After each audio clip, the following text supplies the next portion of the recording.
Chapter 10. The Rouge Bludger. Since the disastrous episode of the Pixies, Professor Lockhart had not brought live creatures to class. Instead, he read passages from his books to them, and sometimes reenacted some of the more dramatic bits.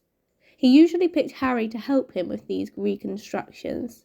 So far, Harry had been forced to play a simple Transylvanian villager whom Lockhart had cured of a babbling curse, a yeti with a head cold, and a vampire who had been unable to eat anything except lettuce since Lockhart had dealt with him.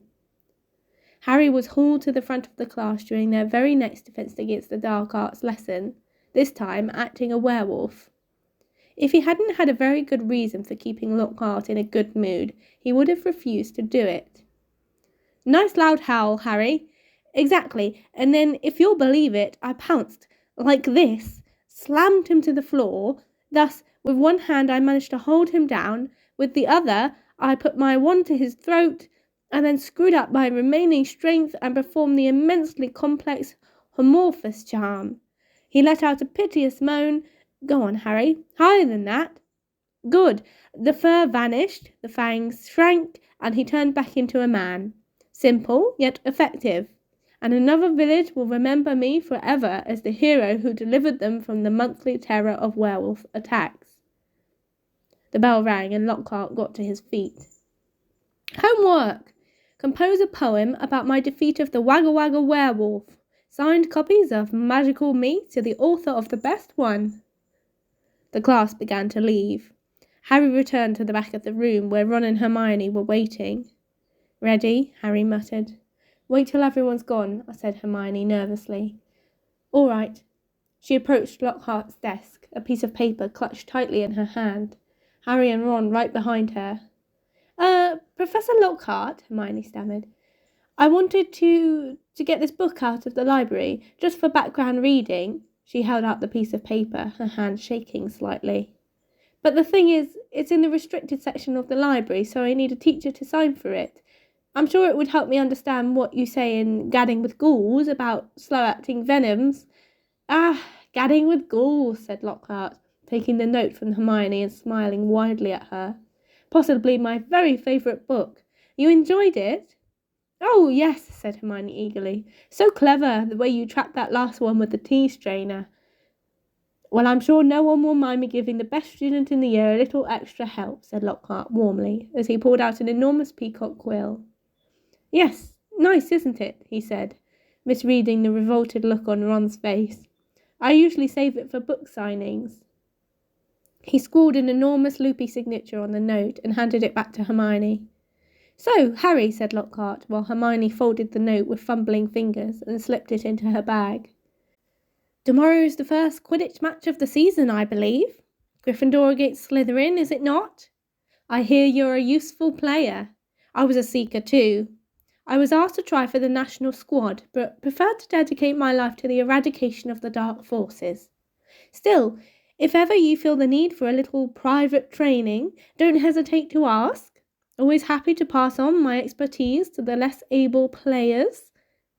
Harry made an indistinct noise in his throat and then hurried off after Ron and Hermione. "I don't believe it," he said, as the three of them examined the signature on the note. "He didn't even look at the book we wanted." "That's because he's a brainless git," said Ron. "But who cares? We've got what we needed." "He is not a brainless git," said Hermione shrilly, as they half ran towards the library. "Just because he said you were the best student in the year." They dropped their voices as they entered the muffled stillness of the library. Madame Pince, the librarian, was a thin, irritable woman who looked like an underfed vulture. "Most potent potions," she repeated suspiciously, trying to take the note from Hermione, but Hermione wouldn't let go. "I was wondering if I could keep it," she said breathlessly.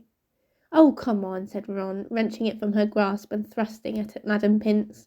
"We'll get you another autograph. Lockhart'll sign anything if it stands still long enough." Madame Pince held the note up to the light as though determined to detect the forgery, but it passed the test. She stalked away between the lofty shelves and returned several minutes later, carrying a large and mouldy-looking book. Hermione put it carefully into her bag and they left, trying not to walk too quickly or look too guilty. 5 minutes later they were barricaded in Moaning Myrtle's out-of-order bathroom once again. Hermione had overridden Ron's objections by pointing out that it was the last place anyone in their right minds would go, so they were guaranteed some privacy. Moaning Myrtle was crying noisily in her cubicle, but they were ignoring her, and she them. Hermione opened most potent potions carefully, and the three of them bent over the damp, spotted pages. It was clear from a glance why it belonged in the restricted section. Some of the potions had effects almost too gruesome to think about, and there were some very unpleasant illustrations, which included a man who seemed to have been turned inside out, and a witch sprouting several extra pairs of arms out of her head. "Here it is," said Hermione excitedly as she found the page headed "The Polyjuice Potion." It was decorated with drawings of people halfway through transforming into other people. Harry sincerely hoped the artist had imagined the looks of intense pain on their faces. "This is the most complicated potion I've ever seen," said Hermione as they scanned the recipe. "Lacewing flies, leeches, fluxweed and knotgrass," she murmured, running her finger down the list of ingredients. "Well, they're easy enough. They're in the student store cupboard. We can help ourselves." "Oh, look, powdered horn of a bicorn. Don't know where we're going to get that. Shredded skin of a boomslang. That'll be tricky too. And, of course, a bit of whoever we want to change into." "Excuse me," said Ron sharply. "What do you mean, a bit of whoever we're changing into? I'm drinking nothing with crab's toenails in it." Hermione continued as though she hadn't heard him. "We don't have to worry about that yet, though, because we had those bits last." Ron turned, speechless, to Harry, who had another worry. "Do you realise how much we're going to have to steal, Hermione? Shredded skin of boomslang? That is definitely not in the student's cupboard. What are we going to do? Break into Snape's private stores? I don't know if this is a good idea." Hermione shut the book with a snap. "Well, if you two are going to chicken out, fine," she said. There were bright pink patches on her cheeks, and her eyes were brighter than usual. "I don't want to break the rules, you know.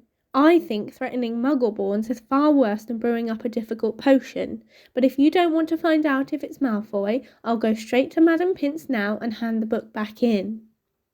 "I never thought I'd see the day when you'd be persuading us to break rules," said Ron. "All right, we'll do it, but not toenails, okay?" "How long will it take to make, anyway?" said Harry, as Hermione, looking happier, opened the book again. "Well, as the fluxweed has got to be picked at the full moon, and the lacewings have got to be stewed for 21 days, I'd say it'd be ready in about a month, if we can get all the ingredients." "A month?" said Ron. "Malfoy could have attacked half the Muggleborns in the school by then." But Hermione's eyes narrowed dangerously again, and he added swiftly, "But it's the best plan we've got, so full steam ahead, I say." However, while Hermione was checking the coast was clear for them to leave the bathroom, Ron muttered to Harry, "It'll be a lot less hassle if you can just knock Malfoy off his broom tomorrow." Harry woke early on Saturday morning and lay for a while thinking about the coming Quidditch match. He was nervous, mainly at the thought of what Wood would say if Gryffindor lost, but also at the idea of facing a team mounted on the fastest racing brooms gold could buy. He had never wanted to beat Slytherin so badly. After half an hour of lying there with his insides churning, he got up, dressed, and went down to breakfast early, where he found the rest of the Gryffindor team huddled at the long, empty table, all looking uptight and not speaking much. As 11 o'clock approached, the whole school started to make its way down to the Quidditch stadium. It was a muggy sort of day with a hint of thunder in the air. Ron and Hermione came hurrying over to wish Harry good luck as he entered the changing rooms. The team pulled on their scarlet Gryffindor robes, then sat down to listen to Wood's usual pre-match pep talk. "Slytherin have better brooms than us," he began. "No point denying it, but we've got better people on our brooms. We've trained harder than they have, we've been flying in all weathers." "Too true," muttered George Weasley. "I haven't been properly dry since August." "And we're going to make them rue the day that they let that little bit of slime, Malfoy, buy his way onto their team." Chest heaving with emotion, Wood turned to Harry. "It'll be down to you, Harry, to show them that a seeker has to have something more than a rich father. Get to that snitch before Malfoy, or die trying, Harry, because we've got to win today. We've got to." "So no pressure, Harry," said Fred, winking at him. As they walked out onto the pitch, a roar of noise greeted them. Mainly cheers, because Ravenclaw and Hufflepuff were anxious to see Slytherin beaten, but the Slytherins in the crowd made their boos and hisses heard too. Madam Hooch, the Quidditch teacher, asked Flint and Wood to shake hands, which they did, giving each other threatening stares and gripping rather harder than was necessary. "On my whistle," said Madam Hooch. 3, 2, 1... With a roar from the crowd to speed them upwards, the 14 players rose towards the leaden sky. Harry flew higher than any of them, squinting around for the snitch. "All right there, Scarhead," yelled Malfoy, shooting underneath him as though to show off the speed of his broom. Harry had no time to reply. At that very moment, a heavy black bludger came pelting towards him. He avoided it so narrowly that he felt it ruffle his hair as it passed. "Close one, Harry," said George, streaking past him with his club in his hand, ready to knock the bludger back towards the Slytherin. Harry saw George give the bludger a powerful whack in the direction of Adrian Pusey, but the bludger changed direction in mid-air and shot straight for Harry again. Harry dropped quickly to avoid it, and George managed to hit it hard towards Malfoy. Once again, the bludger swerved like a boomerang and shot at Harry's head. Harry put on a burst of speed and zoomed towards the other end of the pitch. He could hear the bludger whistling along behind him. What was going on? Bludgers never concentrated on one player like this. It was their job to try and unseat as many people as possible.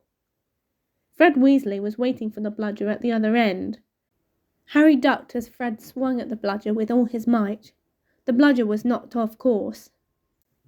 "That's done it," Fred yelled happily, but he was wrong. As though it was magnetically attracted towards Harry, the bludger pelted after him once more, and Harry was forced to fly off at full speed. It had started to rain. Harry felt heavy drops fall onto his face, splattering onto his glasses. He didn't have a clue what was going on in the rest of the game until he heard Lee Jordan, who was commentating, say, "Slytherin lead, 60 points to 0. The Slytherin's superior brooms were clearly doing their jobs, and meanwhile the mad bludger was doing all it could to knock Harry out of the air. Fred and George were now flying so close to him on either side that Harry could see nothing at all except their flailing arms, and had no chance to look for the snitch, let alone catch it. "Someone's tampered with this bludger," Fred grunted, swinging his bat with all his might as it launched a new attack on Harry. "We need a time-out," said George, trying to signal to Wood and stop the bludger breaking Harry's nose at the same time. Wood had obviously got the message. Madam Hooch's whistle rang out, and Harry, Fred and George dived for the ground, still trying to avoid the mad bludger. "What's going on?" said Wood as the Gryffindor team huddled together, while Slytherins in the crowd jeered. "We're being flattened. Fred, George, where were you when that bludger stopped Angelina scoring?" "We were 20 feet above her, stopping the other bludger murdering Harry, Oliver," said George angrily. "Someone's fixed it. It won't leave Harry alone. It hasn't gone for anyone else all game. The Slytherins must have done something to it." "But the bludgers have been locked in Madam Hooch's office since our last practice, and there was nothing wrong with them then," said Wood anxiously. Madam Hooch was walking towards them. Over her shoulder Harry could see the Slytherin team jeering and pointing in his direction. "Listen," said Harry, as she came nearer and nearer. "With you two flying round me all the time, the only way I'm going to catch the snitch is if it flies up my sleeve," said Harry. "Go back to the rest of the team and let me deal with the rogue one." "Don't be thick," said Fred. "It'll take your head off." Wood was looking from Harry to the Weasleys. "Oliver, this is mad," said Alicia Spinnet angrily. "You can't let Harry deal with that thing on his own. Let's ask for an inquiry." "If we stop now, we'll have to forfeit the match," said Harry. "And we're not losing to Slytherin just because of a mad bludger. Come on, Oliver, tell them to leave me alone." "This is all your fault," George said angrily to Wood. "Get the snitch or die trying. What a stupid thing to tell him." Madam Hooch had joined them. "Ready to resume play?" she asked Wood. Wood looked at the determined look on Harry's face. "All right," he said. "Fred, George, you heard Harry. Leave him alone and let him deal with the bludger on his own." The rain was falling more heavily now. On Madam Hooch's whistle, Harry kicked hard into the air and heard the telltale whoosh of the bludger behind him. Higher and higher Harry climbed. He looped and swooped, spiraled, zigzagged and rolled. Slightly dizzy, he nevertheless kept his eyes wide open. Rain was speckling his glasses and ran up his nostrils as he hung upside down, avoiding another fierce dive from the bludger. He could hear laughter from the crowd. He knew he must look very stupid, but the rogue bludger was heavy and couldn't change direction as quickly as he could. He began a kind of roller coaster ride around the edges of the stadium, squinting through the silver sheets of rain to the Gryffindor goalposts, where Adrian Pusey was trying to get past Wood. A whistling in Harry's ear told him the bludger had just missed him again. He turned right over and sped in the opposite direction. "Training for the ballet, Potter?" yelled Malfoy, as Harry was forced to do a stupid kind of twirl in mid-air to dodge the bludger. Off Harry fled, the bludger trailing a few feet behind him. And then, glaring back at Malfoy in hatred, he saw it. The golden snitch. It was hovering inches above Malfoy's left ear, and Malfoy, busy laughing at Harry, hadn't seen it. For an agonizing moment Harry hung in mid-air, not daring to speed towards Malfoy in case he looked up and saw the snitch. Wham! He had stayed still a second too long. The bludger had hit him at last, smashed into his elbow, and Harry felt his arm break. Dimly, dazed by the searing pain in his arm, he slid sideways on his rain-drenched broom, one knee still crooked over it, his right arm dangling useless at his side. The bludger came pelting back for a second attack, this time aiming at his face. Harry swerved out of the way, one idea firmly lodged in his numb brain. Get to Malfoy. Through the haze of rain and pain he dived for the shimmering, sneering face below him and saw its eyes widen with fear. Malfoy thought Harry was attacking him. "What the?" he gasped, careering out of Harry's way. Harry took his remaining hand off his broom and made a wild snatch. He felt his fingers close on the gold snitch, but was now only gripping the broom with his legs, and there was a yell from the crowd below as he headed straight for the ground, trying hard not to pass out. With a splattering thud he hit the mud and rolled off his broom. His arm was hanging at a very strange angle. Riddled with pain he heard, as though from a distance, a good deal of whistling and shouting. He focused on the snitch clutched in his good hand. "Aha," he said vaguely. "We've won," and he fainted. He came round, rain falling on his face, still lying on the pitch, with someone leaning over him. He saw a glitter of teeth. "Oh no, not you," he moaned.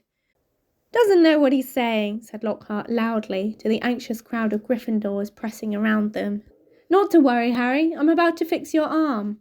"No," said Harry. "I'll keep it like this, thanks." He tried to sit up, but the pain was terrible. He heard a familiar clicking noise nearby. "I don't want a photo of this, Colin," he said loudly. "Lie back, Harry," said Lockhart soothingly. "It's a simple charm I've used countless times." "Why can't I just go to the hospital wing?" said Harry through clenched teeth. "He should really, Professor," said a muddy Wood, who couldn't help grinning even though his seeker was injured. "Great capture, Harry. Really spectacular. Your best yet, I'd say." Through the thicket of legs around him, Harry spotted Fred and George Weasley wrestling the rogue bludger into a box. It was still putting up a terrific fight. "Stand back," said Lockhart, who was rolling up his jade-green sleeves. "No, don't," said Harry weakly, but Lockhart was twirling his wand and a second later had directed it straight at Harry's arm. A strange and unpleasant sensation started at Harry's shoulder and spread all the way down to his fingertips. It felt as though his arm was being deflated. He didn't dare look at what was happening. He had shut his eyes, his face turned away from his arm, but his worst fears were realised as the people above him gasped and Colin Creevey began clicking away madly. His arm didn't hurt any more, but nor did it feel remotely like an arm. "Ah," said Lockhart. "Yes, well, that can sometimes happen, but the point is, the bones are no longer broken. That's the thing to bear in mind. So, Harry, just toddle up to the hospital wing. Mr. Weasley, Miss Granger, would you escort him? And Madame Pomfrey will be able to, tidy you up a bit." As Harry got to his feet, he felt strangely lopsided. Taking a deep breath, he looked down at his right side. What he saw nearly made him pass out again. Poking out the end of his robes was what looked like a thick, flesh-coloured rubber glove. He tried to move his fingers. Nothing happened. Lockhart hadn't mended Harry's bones. He had removed them. Madame Pomfrey wasn't at all pleased. You should have come straight to me, she raged, holding up the sad, limp remainder of what, half an hour before, had been a working arm. I can mend bones in a second, but growing them back? You will be able to, won't you? Said Harry desperately. I'll be able to, certainly, but it will be painful, said Madame Pomfrey grimly, throwing Harry a pair of pyjamas. You'll have to stay the night. Hermione waited outside the curtain drawn around Harry's bed while Ron helped him into his pyjamas. It took a while to stuff the rubbery, boneless arm into a sleeve. How can you stick up for Lockhart now, Hermione, eh? Ron called through the curtain as he pulled Harry's limp fingers through the cuff. If Harry had wanted deboning, he would have asked. Anyone can make a mistake, said Hermione, and it doesn't hurt any more, does it, Harry? No, said Harry, but it doesn't do anything else either. As he swung himself onto the bed, his arm flapped pointlessly. Hermione and Madame Pomfrey came around the curtain. Madame Pomfrey was holding a large bottle of something labelled Skellygrow. You're in for a rough night, she said, pouring out a steaming beakerful and handing it to him. Regrowing bones is a nasty business. So was taking the Skellygrow. It burned Harry's mouth and throat as it went down, making him cough and splutter. Still tutting about dangerous sports and inept teachers, Madame Pomfrey retreated, leaving Ron and Hermione to help Harry gulp down some water. We won, though, said Ron, a grin breaking across his face. That was some catch you made. Malfoy's face. He looked ready to kill. I want to know how he fixed that bludger, said Hermione darkly. We can add that to the list of questions we'll ask him when we've taken the polyjuice potion, said Harry, sinking back into his pillows. I hope it tastes better than this stuff. If it's got bits of Slytherins in it, you've got to be joking, said Ron. The door of the hospital wing burst open at that moment. Filthy and soaking wet, the rest of the Gryffindor team had arrived to see Harry. Unbelievable flying, Harry, said George. I've just seen Marcus Flint yelling at Malfoy, something about having the snitch on top of his head and not noticing. Malfoy didn't seem too happy. They had brought cakes, sweets, and bottles of pumpkin juice. They gathered around Harry's bed and were just getting started on what promised to be a good party when Madame Pomfrey came storming over, shouting, This boy needs rest. He's got 33 bones to regrow. Out! Out! And Harry was left alone, with nothing to distract him from the stabbing pains in his limp arm. Hours and hours later, Harry woke quite suddenly in the pitch blackness and gave a small yelp of pain. His arm now felt full of large splinters. For a second, he thought it was that which had woken him. Then, with a thrill of horror, he realised that someone was sponging his forehead in the dark. Get off, he said loudly. Then, Dobby! The house elf's goggling tennis ball eyes were peering at Harry through the darkness. A single tear was running down his long, pointed nose. Harry Potter came back to school, he whispered miserably. Dobby warned and warned Harry Potter. Ah, sir, why didn't you heed Dobby? Why didn't Harry Potter go back home when he missed the train? Harry heaved himself up on his pillows and pushed Dobby's sponge away. What are you doing here? He said. And how did you know I missed the train? Dobby's lip trembled, and Harry was seized by a sudden suspicion. It was you, he said slowly. You stopped the barrier letting us through. Indeed, yes, sir, said Dobby, nodding his head vigorously, ears flapping. Dobby hid and watched for Harry Potter and sealed the gateway, and Dobby had to iron his hands afterwards. He showed Harry 10 long bandaged fingers. But Dobby didn't care, sir, for he thought Harry Potter was safe, and never did Dobby dream that Harry Potter would get to school another way. He was rocking backwards and forwards, shaking his ugly head. Dobby was so shocked when he heard Harry Potter was back at Hogwarts, he let his master's dinner burn. Such a flogging Dobby never had, sir. Harry slumped back onto his pillows. You nearly got Ron and me expelled, he said fiercely. You'd better clear off before my bones come back, Dobby, or I might strangle you. Dobby smiled weakly.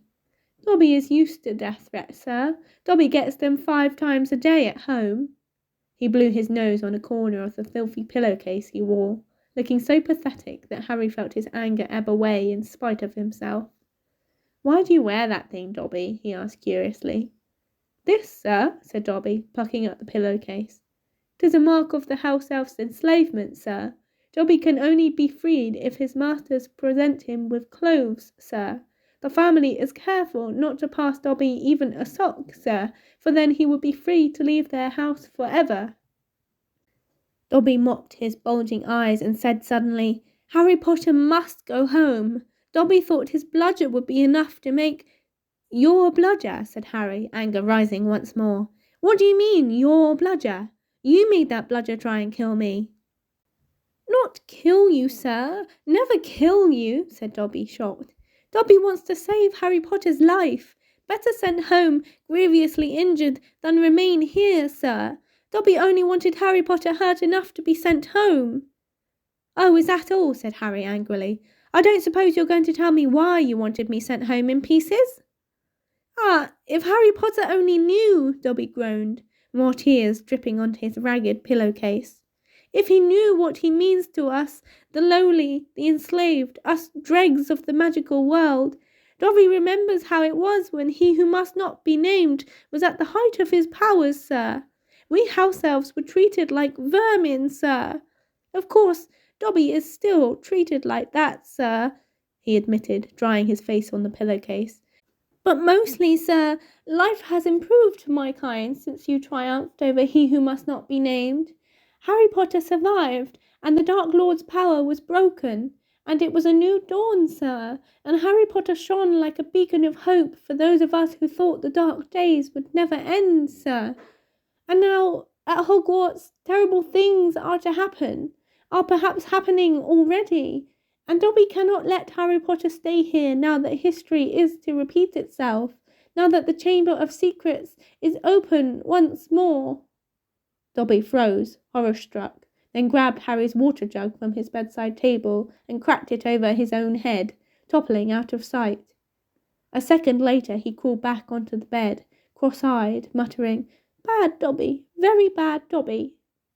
So there is a Chamber of Secrets, Harry whispered, and did you say it has been opened before? Tell me, Dobby. He seized the elf's bony wrist as Dobby's hand inched towards the water jug.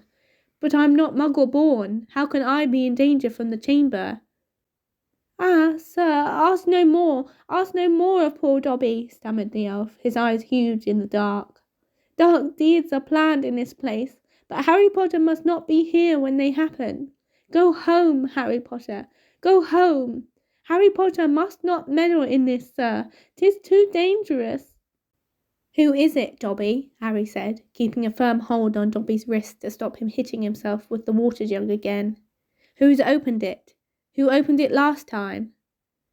Dobby can't, sir. Dobby can't. Dobby mustn't tell, squealed the elf. Go home, Harry Potter. Go home.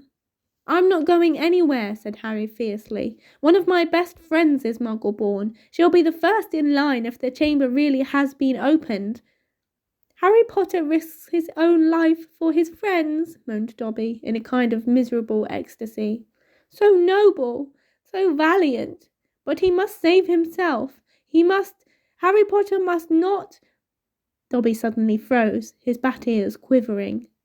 Harry heard it too. There were footsteps coming down the passageway outside. Dobby must go, breathed the elf, terrified. There was a loud crack, and Harry's fist was suddenly clenched on thin air. He slumped back into bed, his eyes on the dark doorway to the hospital wing as the footsteps drew nearer. Next moment, Dumbledore was backing into the dormitory, wearing a long, woolly dressing gown and a nightcap. He was carrying one end of what looked like a statue. Professor McGonagall appeared a second later, carrying its feet. Together they heaved it onto a bed. Get Madame Pomfrey, whispered Dumbledore, and Professor McGonagall hurried past the end of Harry's bed, out of sight. Harry lay quite still, pretending to be asleep. He heard urgent voices. Then Professor McGonagall swept back into view, closely followed by Madame Pomfrey, who was pulling a cardigan on over her nightdress. He heard a sharp intake of breath. "What happened?" Madame Pomfrey whispered to Dumbledore, bending over the statue on the bed. "Another attack," said Dumbledore. "Minerva found him on the stairs." "There was a bunch of grapes next to him," said Professor McGonagall. "We think he was trying to sneak up here to visit Potter." Harry's stomach gave a horrible lurch. Slowly and carefully, he raised himself a few inches so he could look at the statue on the bed. A ray of moonlight lay across its staring face. It was Colin Creevey. His eyes were wide and his hands were stuck up in front of him, holding his camera. "Petrified?" whispered Madame Pomfrey. "Yes," said Professor McGonagall, "but I shudder to think, if Albus hadn't been on his way downstairs for hot chocolate, who knows what might have—" The three of them stared down at Colin. Then Dumbledore leaned forward and prized the camera out of Colin's rigid grip. "You don't think he managed to get a picture of his attacker?" said Professor McGonagall eagerly. Dumbledore didn't answer. He prized open the back of the camera. "Good gracious," said Madame Pomfrey. A jet of steam had hissed out of the camera. Harry, 3 beds away, caught the acrid smell of burnt plastic. "Melted," said Madame Pomfrey wonderingly. "All melted." "What does this mean, Albus?" Professor McGonagall asked urgently. "It means," said Dumbledore, "that the Chamber of Secrets is indeed open again." Madame Pomfrey clapped a hand to her mouth. Professor McGonagall stared at Dumbledore. "But Albus, surely... who—" "The question is not who," said Dumbledore, his eyes on Colin. "The question is how." And from what Harry could see of Professor McGonagall's shadowy face, she didn't understand this any better than he did.